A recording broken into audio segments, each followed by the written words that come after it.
எனக்கு தெரிஞ்சவங்க இருக்காங்க, என்னோட நண்பர்கள், தெரியாதவங்க நிறைய பேர் இங்க இருக்கீங்க. அப்படியே பார்த்தா ரொம்ப எனக்கு பெருமையா இருக்கிற விஷயம் என்னன்னா, ஆண்கள் இத்தனை பேர் நீங்க இருக்கீங்க. ஸோ இது வந்து மேடம் சொன்ன மாதிரி நம்ம பெண்களுக்காக நம்ம பேசுறோம் அப்படின்னா ஆண்களுக்கு எதிரா பேசுறோன்றது கிடையவே கிடையாது. நம்ம வந்து இந்த காம வெறி பிடிச்ச மிருகங்கள் இருக்காங்கல்ல, இருக்காங்க, நிறைய பேர் இருக்காங்க. அவங்களுக்கு எதிர்த்து தான் நம்ம இது வந்து இந்த போராட்டம், இந்த ஆர்ப்பாட்டம் இன்னைக்கு நடத்துறோம். இது வந்து அதான் இந்த போன வாரம் நடந்தது, 10 நாள் ஆயிடுச்சு. எல்லாருமே இந்த கோல்கட்டா ரேப் இஷ்யூ பத்தி தான் பேசுறாங்க.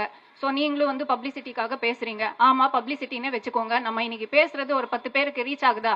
நீங்க இன்னொரு 10 பேருக்கு போய் சொல்றீங்களா? சொல்லுங்க. நல்ல விஷயம் தானே. இதுக்கு நல்ல விஷயத்துக்கு பப்ளிசிட்டி கிடைச்சா நல்லது தானே. வேற எந்த விஷயத்துக்கு நீங்க பப்ளிசிட்டி கொடுத்து என்ன நீங்க சாதிக்க போறீங்க? ஸோ என்னோட ஃபர்ஸ்ட் ஹோல் ஹார்ட்டட் தேங்க்ஸ் வந்து நவீன நங்கையார் ஃபவுண்டேஷனோட உமா மகேஸ்வரி